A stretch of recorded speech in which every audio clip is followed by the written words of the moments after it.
Challenge करता हूं इस वीडियो को देखने के बाद आप अपने बैंक एफडी और सारे पुराने फंड को लात मार दोगे।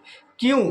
क्योंकि ये स्मॉल कैप म्यूचुअल फंड ने सारे रिकॉर्ड तोड़ दिया है। मैं कोई हवाई बात नहीं करूंगा, बल्कि आपको स्क्रीन पर लाइव डेटा दिखाऊंगा। इस डेटा में सारे म्यूचुअल फंड कैटेगरी के 3 साल, 5 साल और 10 साल का रिटर्न का डेटा दिखाऊंगा और इस डेटा में आप देख पाओगे कि स्मॉल कैप म्यूचुअल फंड ने कैसे सारे रिकॉर्ड तोड़ दिए हैं। तो चलिए हम वीडियो को शुरुआत करते हैं। सबसे पहले अगर मैं डेटा आपके सामने रखूं तो आप स्क्रीन पर देख सकते हैं, ये mutual fund category average return का डेटा है। अगर मैं सिर्फ 3 साल की रिटर्न की डेटा की बात करूं तो आप स्क्रीन पर देख सकते हैं 3 साल में लार्ज कैप फंड ने 12% का रिटर्न दिया है। और यहाँ पर equity large and mid cap की बात करूँ तो 3 साल में 14.5% का रिटर्न दिया है। फ्लेक्सी कैप की बात करूँ तो 3 साल में 13.5% का रिटर्न दिया है। और यहाँ पर इक्विटी मल्टी कैप की बात करूँ तो 3 साल में 16.5% से ज़्यादा रिटर्न दिया है। मिड कैप की बात करूं तो 19.25% का रिटर्न दिया है। और स्मॉल कैप फंड यहां पे आप देख सकते हो 18.42% का रिटर्न दिया है। तो इस डेटा में आप देख सकते हो कि सिर्फ 3 साल के रिटर्न के मामले में मिड कैप फंड ने स्मॉल कैप को पछाड़ दिया है। यहां तक कि सेक्टोरल फंड भी स्मॉल कैप को 3 साल के रिटर्न के मामले में पछाड़ दिया है। यहां पर आप देखोगे तो सेक्टोरल फार्मा भी 3 साल के रिटर्न के मामले में स्मॉल कैप मिड कैप दोनों फंड को पछाड़ दिया है। लेकिन रुकिए, ये तो सिर्फ टेलर था, पिक्चर अभी बाकी है मेरे दोस्त। जैसे जैसे 3 साल के बाद अगर मैं 5 साल का रिटर्न का डेटा दिखाऊं तो आप स्क्रीन पर देख सकते हैं 5 साल में यहां पर लार्ज कैप ने सिर्फ 11% का रिटर्न दिया है। Large and mid cap fund ने 14% का रिटर्न, फ्लेक्सी कैप फंड में 12% का रिटर्न और मल्टी कैप फंड में यहां पर लगभग 15% का रिटर्न है। मिड कैप की बात करूं तो 17.21% का रिटर्न है और स्मॉल कैप की बात करूं तो 17.34% का तगड़ा रिटर्न देखने को मिल रहा है। तो 5 साल में स्मॉल कैप फंड ने मिड कैप को सारे कैटेगरी एवरेज रिटर्न को पछाड़कर और 5 साल में तगड़ा रिटर्न देकर सारे रिकॉर्ड तोड़ दिया है। यही नहीं, अगर मैं 10 साल का कैटेगरी एवरेज रिटर्न रखूं तो आप स्क्रीन पर देख सकते हैं 10 साल में लार्ज कैप फंड ने सिर्फ 12% का रिटर्न दिया है। Large and mid cap fund ने 14.5% का रिटर्न दिया है। फ्लेक्सी कैप ने यहां पर 13.25% का रिटर्न दिया है। मल्टी कैप का 10 साल कंप्लीट नहीं हुआ है, रिटर्न का डेटा नहीं है। मिड कैप की बात करूं तो 16.39% का 10 साल का रिटर्न है और स्मॉल कैप की बात करूं तो 16.94%, ऑलमोस्ट कह सकते हो कि 17% का स्मॉल कैप फंड का 10 साल का रिटर्न है।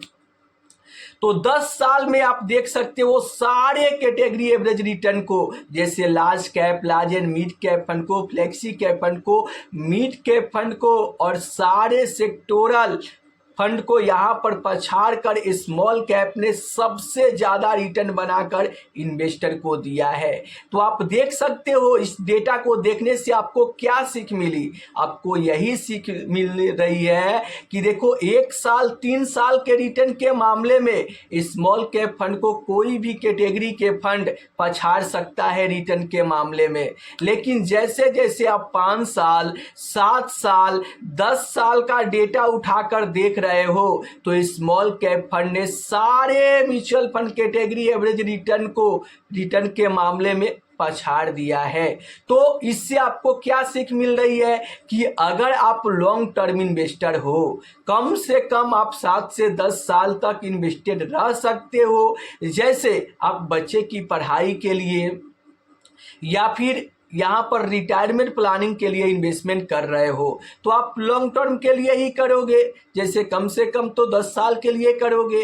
तो अगर आप 10 साल के लिए निवेश करना चाहते हो तो आपके मेहनत से कमाए हुए पैसे पे सबसे ज़्यादा पैसा बनाकर स्मॉल कैप फंड ही देने का दम रखता है। जैसे आपने डेटा में देखा कि 10 साल में सबसे ज़्यादा रिटर्न बनाकर इन्वेस्टर को स्मॉल कैप दिया है, उससे कम रिटर्न बनाकर मिड कैप फंड दिया है, और उससे कम रिटर्न आप यहाँ पर देख सकते हो कि फ्लेक्सी कैप फंड में मिल रहा है।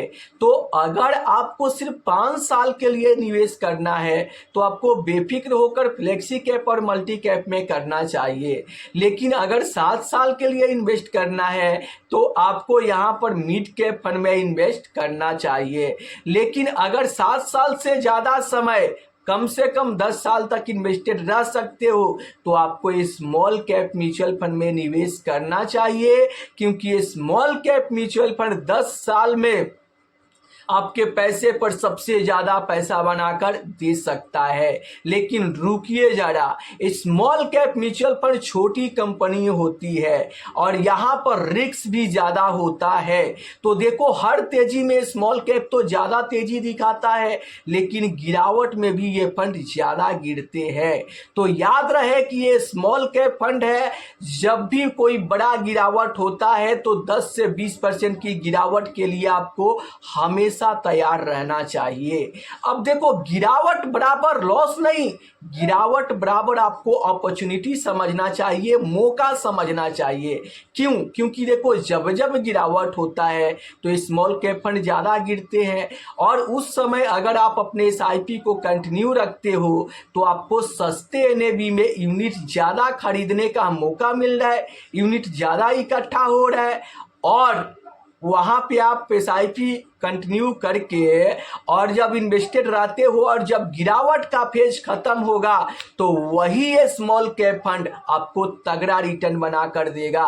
और अगर 10 साल तक भी इन्वेस्टेड रहते हो तो स्मॉल कैप फंड सारे कैटेगरी को पछाड़ कर और आपके पैसे पर तगड़ा पैसा बनाकर देने का दम रखता है। ये मैं नहीं, डेटा बता रहा है जो मैंने आपको स्क्रीन पर दिखाया है। अगर मैं Nippon India small cap fund की बात करूं तो पिछले 10 साल में 22% का तगड़ा रिटर्न बनाकर इन्वेस्टर को दिया है। ये डेटा इंटरनेट पर अवेलेबल है, आप चाहो तो Nippon India small cap fund का रिटर्न खुद से भी जाकर चेक कर सकते हैं। वहीं पर अगर मैं क्वांट स्मॉल कैप फंड की बात करूं तो 10 साल में 20% का तगड़ा रिटर्न बनाकर इन्वेस्टर को दिया है। अगर मैं HDFC मिड कैप या HDFC स्मॉल कैप फंड की बात करूं तो 10 साल में 18% का तगड़ा रिटर्न बनाकर इन्वेस्टर को दिया है। अब देखो, ये रिटर्न उसी इन्वेस्टर को मिलेगा जो इन्वेस्टर पिछले 10 साल से लगातार इन्वेस्टेड रहे होंगे। देखो, म्यूचुअल फंड तो इतना तगड़ा रिटर्न दिखा रहा है, लेकिन इन्वेस्टर को इतना तगड़ा रिटर्न नहीं मिलता है। क्या कारण है कि कोई भी इन्वेस्टर, मतलब ज़्यादातर इन्वेस्टर लगातार 10 साल तक इन्वेस्टेड रहते ही नहीं है। वो 1 साल 2 साल तक SIP करते हैं, और जब बाजार में गिरावट होता है, उनको लॉस पोर्टफोलियो में दिखता है, तो वो यहाँ पर क्या करते हैं, अपने SIP को बंद कर देते हैं, पैसा निकाल कर भाग जाते हैं, या फिर अपने फंड को चेंज कर लेते हैं। और यही कारण है जिसके चलते पेपर पे तो म्यूचुअल फंड रिटर्न तगड़ा बना कर दे रहा है, लेकिन इन्वेस्टर के पोर्टफोलियो में तगड़ा रिटर्न नहीं बन रहा है। तो अगर आप चाहते हो म्यूचुअल फंड से तगड़ा रिटर्न बनाना तो आप यहाँ पर किसी भी फंड में इन्वेस्टमेंट किए हो, जैसे मान लो कि आप अपने कैटेगरी के स्मॉल कैप कैटेगरी के ही बेस्ट फंड आप Nippon India small cap fund को चुन लिए, या फिर मिड कैप कैटेगरी का best fund Motilal Oswal mid cap fund को चुन लिए, और वहाँ पे अगर आप लगातार मिड कैप में 7 साल, स्मॉल कैप में 10 साल तक इन्वेस्टेड रहते हैं तो वो फंड आपको तगड़ा रिटर्न बनाकर देने का दम रखता है। तो मेरे दोस्त, आप सीखो कि बार बार आपको फंड चेंज नहीं करना है। मान लो कि आप इस फंड में इन्वेस्टमेंट कर रहे हो, जैसे Motilal Oswal mid cap fund March के महीने में अपने ऑल टाइम हाई से 32.5% तक गिर गया था। तो उस समय आपको एसआईपी बंद नहीं करना है, बंद करके भागना नहीं है, बल्कि एसआईपी को कंटिन्यू रखना है। क्यों? क्योंकि सस्ते एनएबी में खरीदारी करने का मौका मिल रहा है, और उस समय आप सस्ते एनएबी में खरीदारी करके यूनिट ज़्यादा इकट्ठा करते चलोगे, और जब गिरावट का फेज खत्म होगा, वो फंड जब फिर से वापसी करेगा तो आपको तगड़ा रिटर्न बना कर देगा। इसलिए मेरे दोस्त, मैं आपको यही कहना चाहता हूं कि जो फंड लगातार 10 साल से बेहतर करते हुए आ रहा है, जैसे स्मॉल कैप कैटेगरी में Nippon India small cap fund, quant small cap fund, HDFC small cap fund, DSP small cap fund को भी ले सकते हैं। या अगर मिड कैप की बात करूं तो यहाँ पर Motilal Oswal mid cap fund है, Nippon India mid cap fund है। ऐसे फंड लगातार लंबे समय से बेहतर परफॉर्मेंस कर रहे हैं, तो इसकी आप पास्ट परफॉर्मेंस हिस्टोरिकल डाटा देखकर और ऐसे फंड को सेलेक्ट करके और आप तब तक इन्वेस्टेड रहो जब तक आपका गोल पूरा ना हो जाए। अगर आप बार बार फंड चेंज करोगे तो ना ही आप कंपाउंडिंग का फायदा ले पाओगे और ना ही तगड़ा रिटर्न बना पाओगे। इसलिए आप सही फंड का चुनाव करके और इन्वेस्टमेंट शुरू कीजिए, और तब तक बने रहिए जब तक आपका पहला 1 करोड़ ना बन जाए। देखिए, इस वीडियो को सिर्फ आप एजुकेशनल पर्पस के लिए लीजिए, इन्वेस्टमेंट के लिए आप खुद से रिसर्च करके या अपने एडवाइजर से सलाह लेकर ही आपको इन्वेस्ट करना चाहिए।